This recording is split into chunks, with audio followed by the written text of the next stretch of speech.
Las Vegas. Thank you for joining us again here on Realty Check with Trish Williams. We are so excited that you guys are here watching our show where we talk about local Las Vegas, what's going on in real estate from the professionals that will give you the real information. And if you guys are watching our show, please take a moment to like, comment, share, tell your friends about it, download us, follow us so you won't miss an episode. Today on our show, we have some great guests. First, we have Carlos Rodriguez with Vegas Carlos team, Keller Williams, the marketplace. Carlos, tell us a little bit about yourself. So this is my third year in real estate, and I've been at Keller Williams since the beginning. So I love the company, love the structure, and I'm starting to get into the fix and flip game. And I've been learning a lot this year and trying to grow the team to keep the business going with my buyers. Yeah. So we want to just keep growing and doing good things in Las Vegas. Awesome. And today we're going to talk a lot about real estate, investing, and things like that. So that's going to be great. I'm glad to have you here. And we have Anthony Wright with the Wright Law Offices. And Anthony, do you tell us a little bit about you? Sure. I wanted to say it. A team is really important for what you do. Good team, good people. I am an attorney. I've been a litigator for the last 17 years.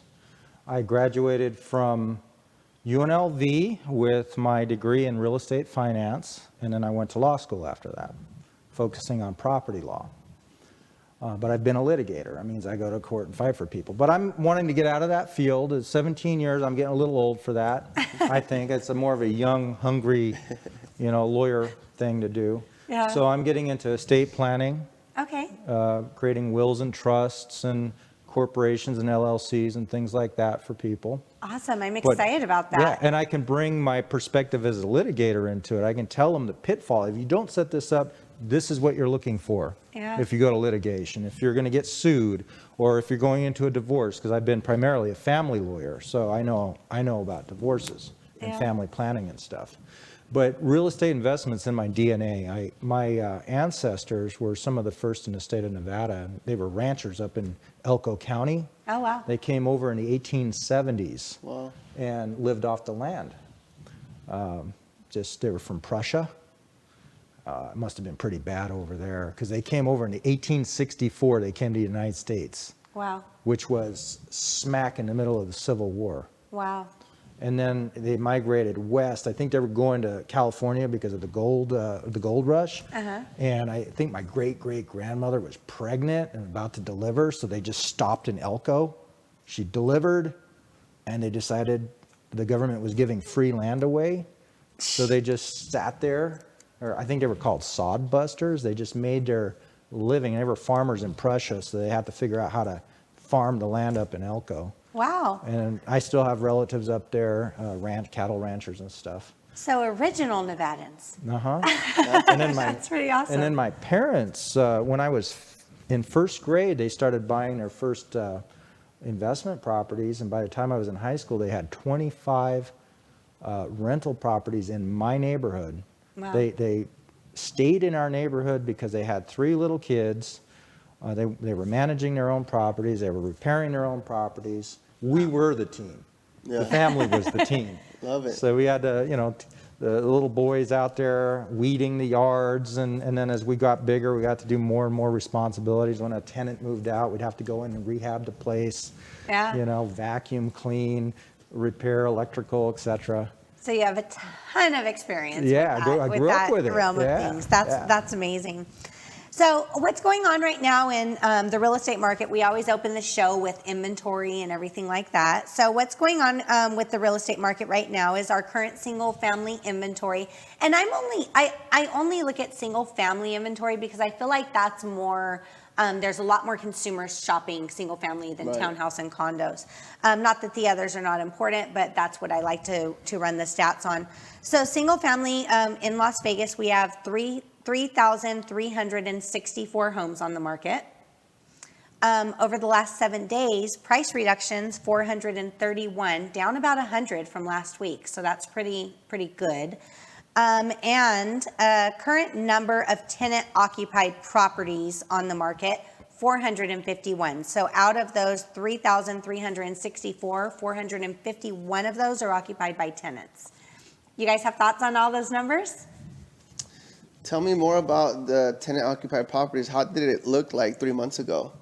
I feel like we're starting to have more tenant-occupied Really? properties. Okay. Yes, we are seeing more tenant-occupied properties on the market now, but the moratorium's lifting, so that's Yeah. definitely going to happen.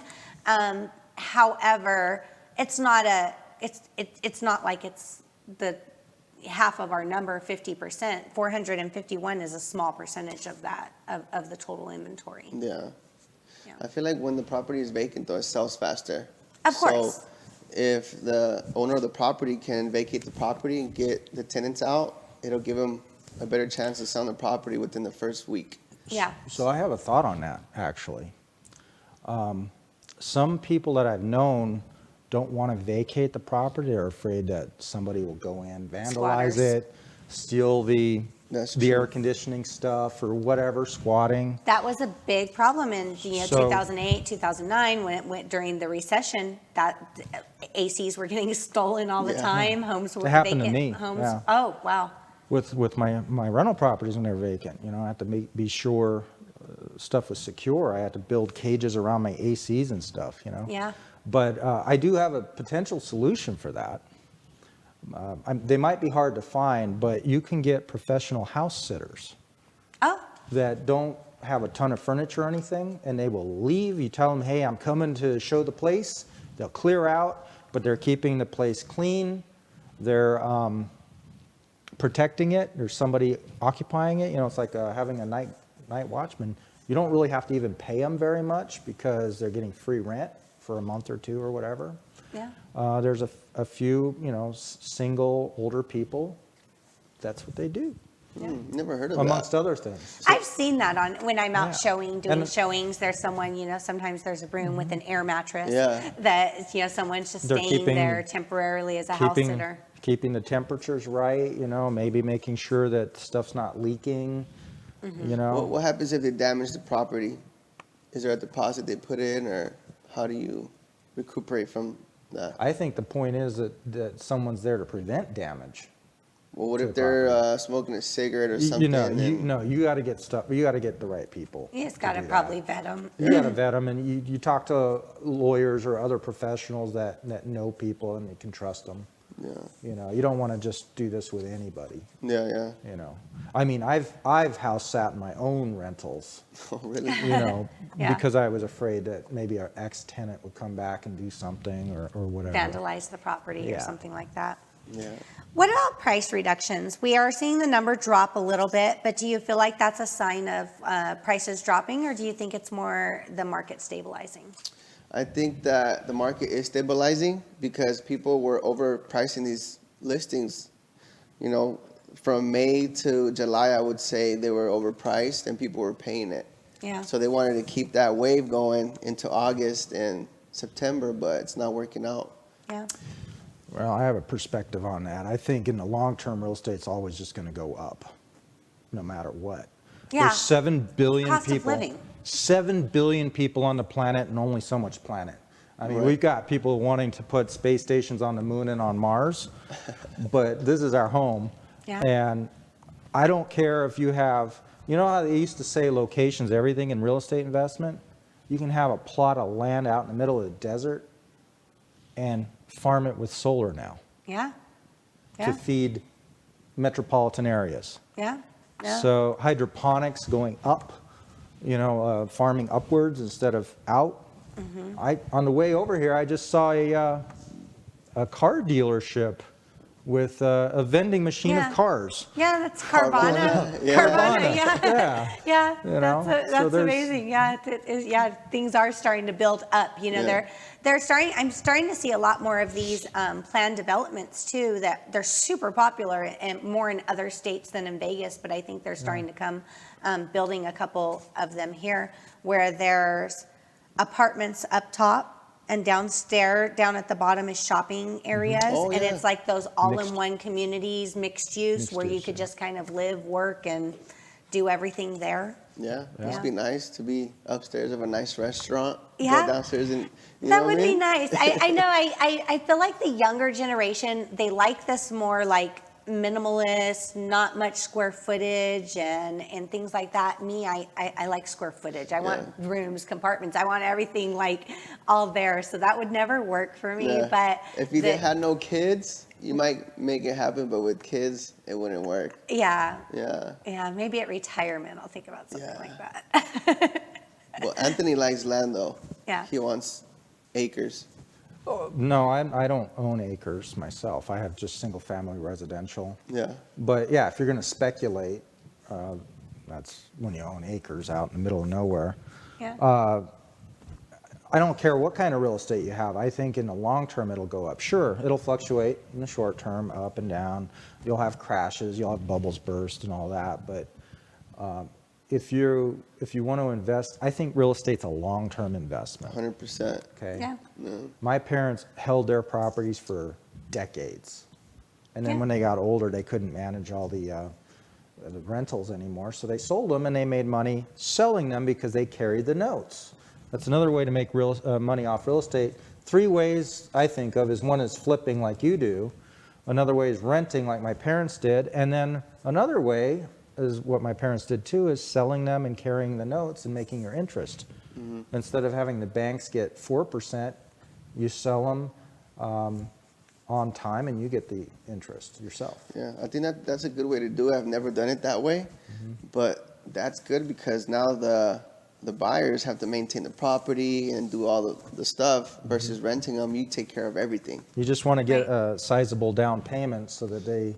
Isn't it 20% usually? You can get whatever you want if you're contracting with people. Yeah. Yeah. So you that would be like an owner financing, rent to own properties, basically. It's a FSBO, for sale by owner, where the seller also carries the note. Yeah. So with rent prices that are obviously raising, they're raising to a tremendous point where some people are having a hard time even finding somewhere to live if they have to get out of their rentals.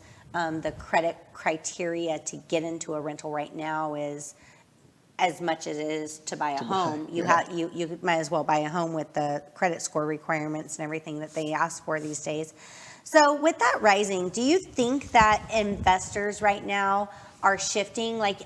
Carlos, for when you do a lot of flips, do you think that from the investor thing, is this something that you've even considered as maybe backing out of the flip market and start investing to hold? And Anthony, your perspective on that too, because rentals can be very profitable at this point in time right now. So yeah, I would agree, but you're buying at a high price still, so your monthly net's going to be a little lower than you would want. And with Open Door coming in and buying hundreds of properties a month, it does cross your mind, like, should I shift my business? Yeah. But then you look into what they're buying and the areas they're buying in, and they're very specific. They're not buying just any property anywhere. Yeah. So there's still going to be opportunities to find distressed properties, maybe a little bit older, move into manufactured homes. There's still a big market there, and Open Door's not buying manufactured homes. So yeah, I think there's still a lot of opportunity, and there's always going to be a distressed property available. Yeah. Manufactured homes, those I think are an extremely, what's the word I'm looking for? They're a market that you can make a lot of money in because not everybody does it. I think it's underrated. Yeah. You gotta. What is the word? There's a word in investment. Can't think of it right. It'll come to me in a minute. But real estate is the ideal investment. Have you heard of that acronym before? Ideal? Yeah. No. And I don't know if ahead. you've spoken about it. So I learned this from Casey Powers, who's a real estate agent here in town. Ideal. I stands for income. So when you're investing, you want to consider all 5 of these. IDEAL. Okay. I is income. Is it going to be income producing? Are you going to rent it out, or are you going to sell it, flip it, whatever, or carry a note? D is depreciation. For your taxes, you can depreciate a lot of stuff on your property. You're going to get a good tax person. That's part of your team. A good tax person, a lawyer, a good bookkeeper. Those are all essential, not just people that can rehab the places, but that can do the professional work too. So depreciation, you got income, depreciation. E is equity. If you're renting it out, your tenants are paying the mortgage payments. They're building equity or building savings. It's like putting money in the bank. Yeah. So not only could you be making income if you're charging more than a mortgage payment, but you're building savings in the form of equity. IDE, and then A is appreciation. Like I said, in long-term real estate will always go up in value. That's appreciation. In the short term, it'll go up and down by tens of thousands of dollars. We're seeing maybe it going down a little bit right now. It'll go up again. It might even go down further. I don't know, but it'll go up again. It always comes back. Yeah. And then the last one is L, and that's leverage. That's when you use OPM, other people's money, so you can diversify the risk. You don't want to stick all of your cash into one property. If you can get other people to invest, they'll carry notes or whatever, and maybe use the property as collateral. You could put maybe $5,000 into the property, your own money, have your tenants pay the mortgage payments, and the mortgage payments go to a third party, a bank. That's the leverage, right? Or a hard money lender. Right. So IDEAL. I think every person who buys real estate could consider those 5 things, even if you're going to live in it yourself. Because if you're not intending to sell it or rent it, it's still an investment. No.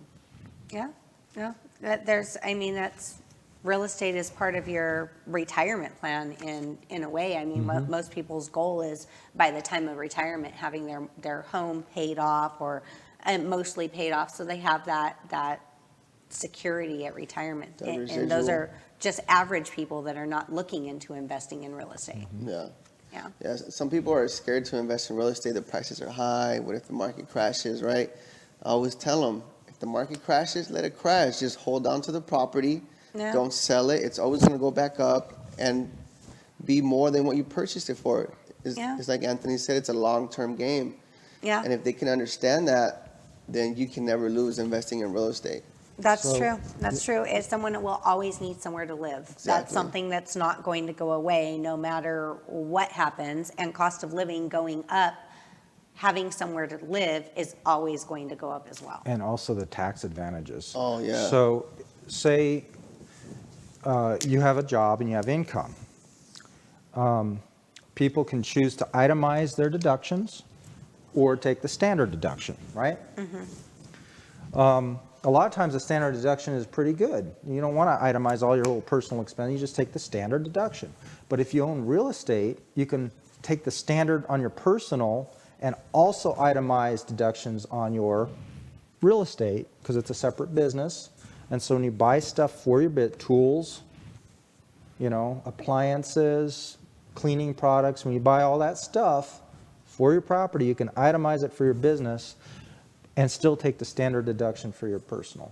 So there's tax advantages too. Yeah, I told my CPA I was selling one of the investment properties I have, and he made a face like you're ready to get taxed, because you're gonna lose that property where you were able to write off certain things, and now it's gonna be gone.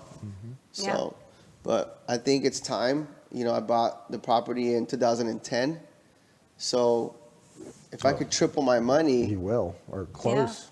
why not just Absolutely. cash out right now when I know it's good? It might get better, but I can use that money and do more flipping and make what I make in a year with the residual income of the rental on one deal. Did you buy a short sale back in 10? I was like at the beginning. I think it was a short sale. I bought it for $93,000. Yeah, it's got to be worth quite a bit more. Yeah, nice. So at that time in 2010, Obama was giving a credit for first-time home buyers. So I actually got I think $6,000 back on my $7,500. taxes. OPM. And so now the property's worth, I want to say $345. Yeah. 90,000 to 345,000. Yeah. Yeah. So- Yeah. And that was your personal residence. Rental. I rented it out. okay. So it was my primary for a little bit. I had it rented out. And If you lived in it for 2 years, Two two out of the last 5 years, Yeah.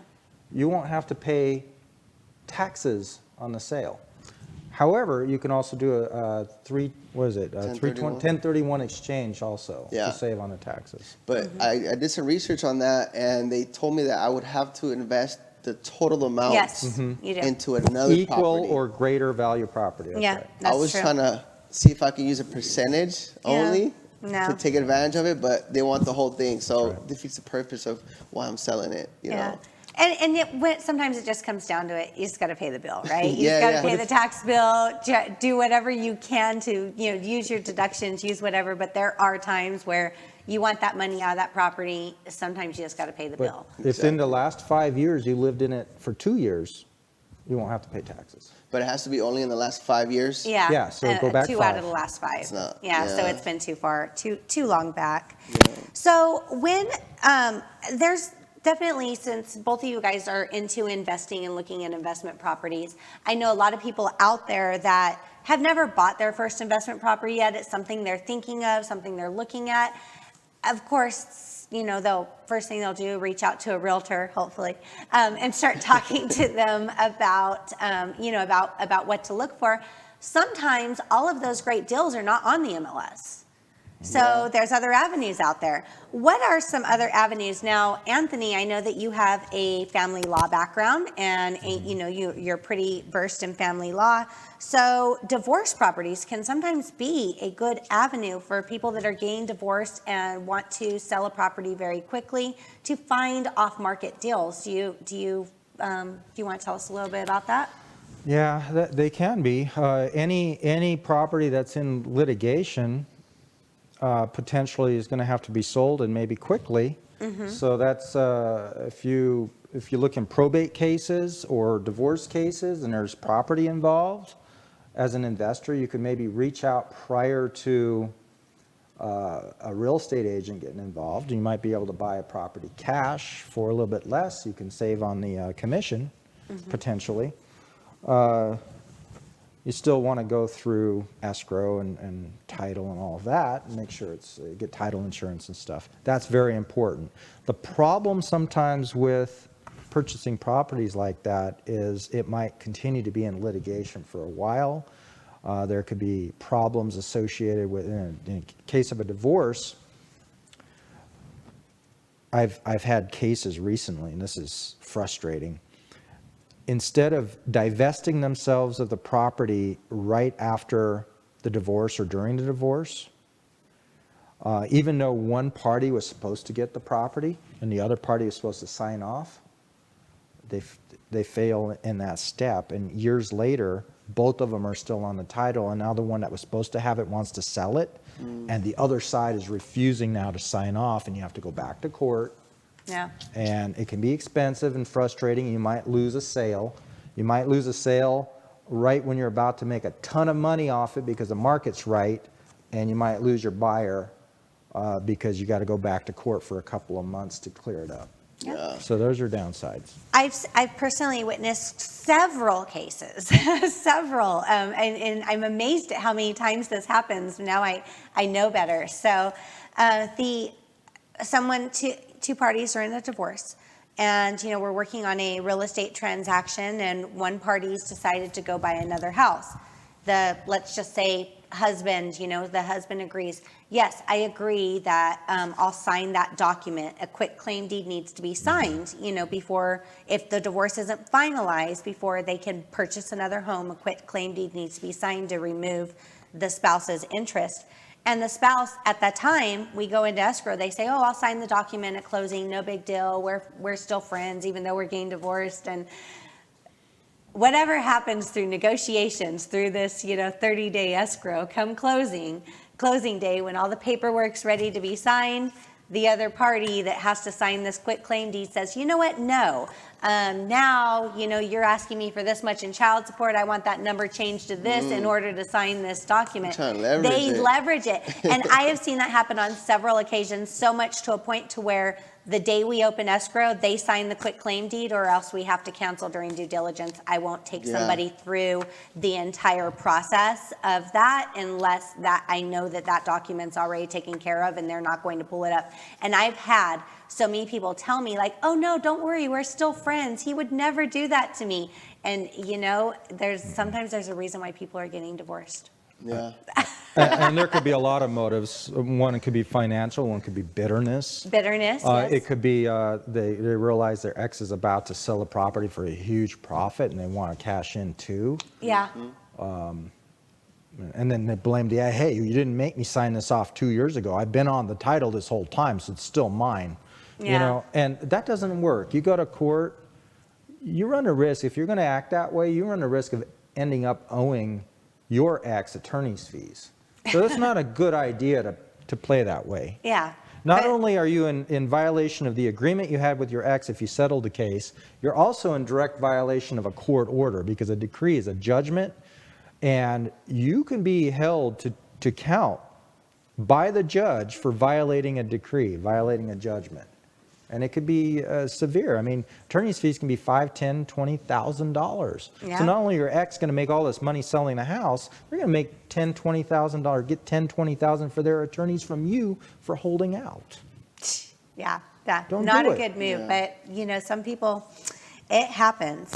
And Carlos, what are some good off-market ways that you think are great to look for good properties for investing, for flipping? The best way to get good deals is to market directly to the sellers, right? So you can pull lists.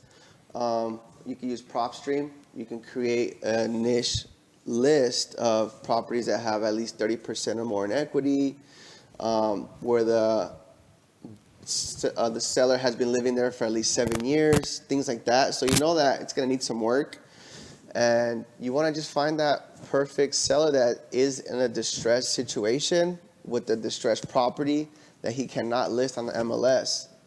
You could come in, pay for all the closing fees for them. You can even negotiate some extra cash for them to move out or to put it down on another property or a rental. So you have to get super creative when it comes to looking for off-market properties, right? Why would they use you when the market's hot, properties are selling really fast? What advantages do they get from working with you? So you have to be able to present that to them, and that's the best way you can get deals, right?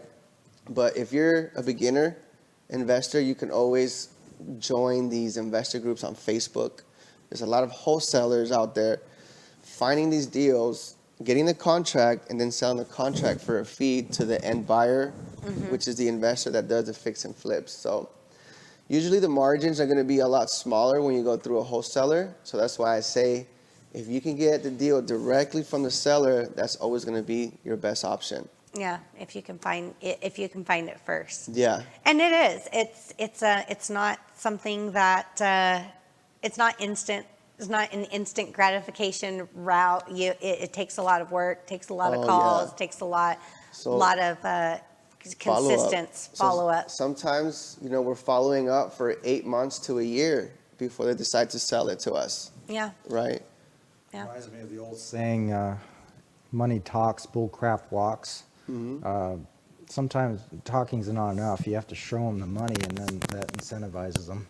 Yeah. Like, I've got the money. Here's the money. Look, I'm ready to buy. Bring a briefcase with you. Right, yeah. So in closing, I would like to talk from both of you just real quick. What if somebody's looking at getting an investment property, they're looking for either a fix or flip or a rental. And Anthony, you did kind of touch on this earlier with the IDEAL acronym, which was really great. But if somebody's looking for something that they want to look for an investment property, what do you think the top 3 things they need to look for are? Well, first of all, they need to have at least 20% down. That's to begin with. They need some cash, yeah. That way you can have a little bit of a cash flow every month to cover any type of repairs that are going to come up during the lifespan of that rental.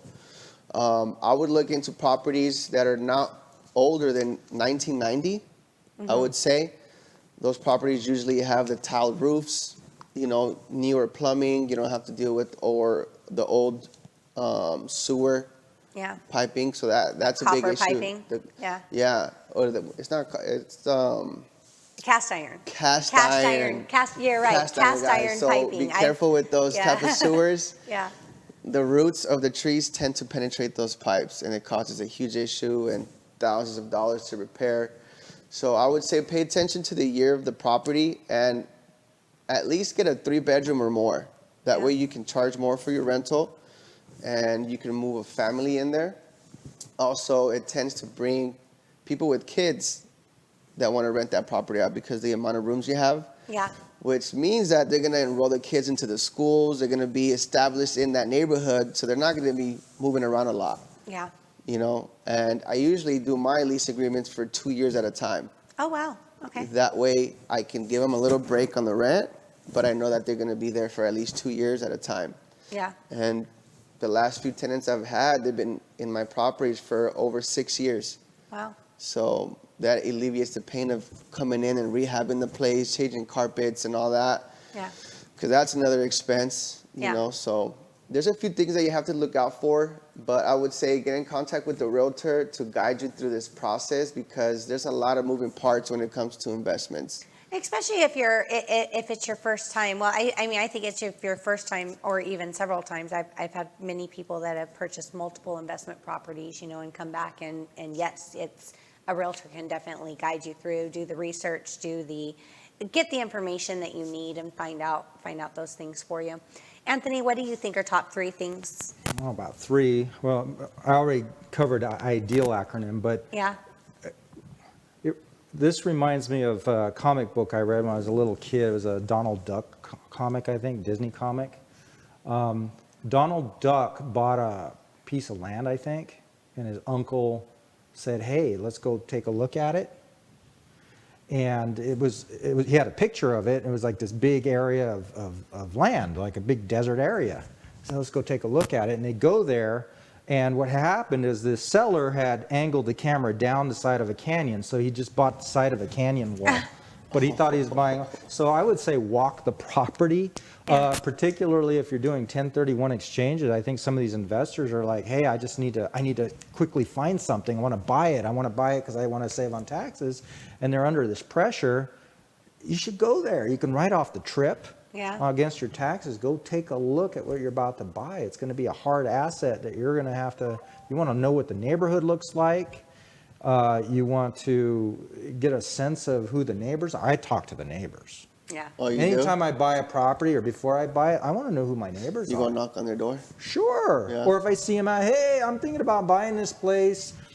Who owned it? You know, what's this neighborhood like? You know, get a sense of the neighbors, because they're going to see you coming in and out of there, and it's give them your phone number, get their phone number. I had a neighbor say, your house is on fire. I called the fire department, and then they called me immediately. Your house on. My tenants had left candles burning, and it caught the drapes on fire, and my back bedroom was all burnt up because my neighbors were paying attention and cared about me. I was able to rehab it quickly. The tenants were gone? Yeah, they went to work and they left a candle on. Yeah. You know? I had that happen to one of mine too. So you're a community leader when you're buying properties. You're like a little mayor, you know, a mayor of a little small town, and you want to get to know the surrounding neighborhood and the neighbors. So have you invested out of state? No, I haven't, but I know people who have. Yeah. Absentee landlordism is difficult because then you have to trust managers and stuff, and You have to have very good property managers. yeah, and then of course they get paid too, so that cuts into your profit. Right. But I mean, if you're going to do commercial buildings, that's fine for commercial. But single-family residence out of state, yeah, I mean, if you want to go on vacation to that place and write off your vacation and do some property management, it's okay. I know people that do that. Yeah. Me, I like to be close to my property. Yeah. You want to be able to check on them and see what's going on, especially if you're managing it on your own. And and really, if you're going out of state, you have to make sure you have a property manager that you can trust, because they're just like anything else. You know, you never know what you're going to end up with. Yeah, remember, the laws are different in different states too. If you're used to the landlord-tenant laws here, now you got to learn about them in another place like California. It's a nightmare. Yeah, I would stay away from California for sure. Yeah. But like when you look at these properties like in Tennessee, you could pick up a nice single family for like $120. Yeah. Rent it out for $900, $1,000. Yeah, Oklahoma, they have homes for $60,000, and I'm like, man. they're actual houses. How is that? Like, what's this place like? I need to go visit. So yeah, We should go, Trish. and seriously, Yeah. I'm like, what in the world? That's crazy. But yeah, 3-bedroom. I was looking. There were some like 2 3-bedroom homes under some were 60. They were mostly under 80 and under 100. Imagine putting 20% down on that. I know, and the thing is, we never see trees, right, here. So, like, you look at the pictures there, and you look at the neighborhood. I was looking at Google Earth. There's trees everywhere, and I'm like, oh my gosh, this place looks amazing. Yeah. But I don't know the area, and that's why I would not feel comfortable investing in a place where I didn't know the area, know what to expect, know what kind of, because when you get to know an area, we know what can happen here, even when it comes to squatters or when it comes to vandalism. We know what's going on around here. We know what happens in our city. A place that you don't know anything about, you could have a whole nother realm of issues that you could never think of coming. I had a friend that lived in oh gosh, what part of Texas? It was some small town in Texas. I can't think of it, but she sent me a photo and I was like, wow, that looks amazing. So I looked up home prices in the area and they were like 130, 150. So I told her, like, oh, great, like, that looks like an amazing place to be. I want to think about buying a vacation home there. And she's like, yeah, but we're underwater most of the time because we always flood. I was like, never mind. Yeah. Duck cartoon, you don't. Yeah, know what you're getting yourself into. no wonder they're so cheap. So there's definitely a lot of research. It's not something you could just say, like, yeah, that's a cheap home, I want to buy it. There's a lot you got to put into it and make sure that you know what you're getting into. So I thought of the third thing. So the first two that I said was make sure you walk the property. The second is get to know the neighbors. The third thing, it just occurred to me how I got started. Not, my family was into it, so that kind of propelled me to go to real estate, to college to take real estate. But when I was actually in college, I met Deborah March. She was the director of the Lead Institute for Real Estate Studies. She's the current mayor of Henderson. And because she did her job as the director of the Lead Institute, she was bringing in so much money to the school for the program. I was a beneficiary of that through scholarships and grants to the school because she was so good at her job. Wow.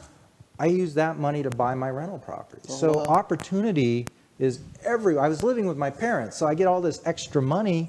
I could go out and use it to buy properties with. Yeah.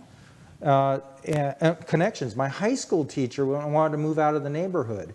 He knew my parents were buying properties in the neighborhood, and I happened to be there, and he was asking my parents, you want to buy the property? I was 20 years old, and I happened to be there, and I had some money, and I said, I want to buy it. And I bought it on time. He carried a 10-year note. I put like $5,000 down from my scholarship money, and he took a 10-year note, and I paid him like $500 a month for 10 years, and I rented the place out for $1,200 a month. Nice. That's nice. Good profit. So opportunities are everywhere. You got to make the connections. You got to start making the connections. Yeah. Talk to people, see what's out there. Well, it's been great. The show went by super fast, so it's been great having you guys here today. Carlos, how do people reach out to you? They want to get some more information. Well, you can shoot me a direct text. My phone number is right there. Or you can also visit our YouTube channel. It's Vegas Carlos. It's all together. And you can see some of the fix and flips that we're doing and how we help our clients here in Las Vegas. All right, perfect. And those fix and flips are going on the market for sale as well, right? Yeah, definitely. So if you guys are interested in one of the properties we're working on, make sure to reach out to us and get you pre-approved fully first, and we can actually put you in contract with the property before we even list it. We won't even list it if we have a buyer ready to go. So that's an advantage that people can have when they work with us. Awesome. And Anthony, how do people reach you? My phone number's on the screen. As you probably can tell, I know a lot of people. Nevada is in my DNA. And I'd like to know more people. So call me. Fixers connect people and solve problems. Yeah. And lawyers are great fixers. Yeah, so. Absolutely. I always feel blessed to have attorney friends. So thank you. You guys know how to reach me. If you guys are watching the show, please take a moment, like, comment, share, download, leave us a review. Good reviews, bad reviews, doesn't matter. I want to know what you guys are thinking of the content. We'll see you again next week on Realty Check.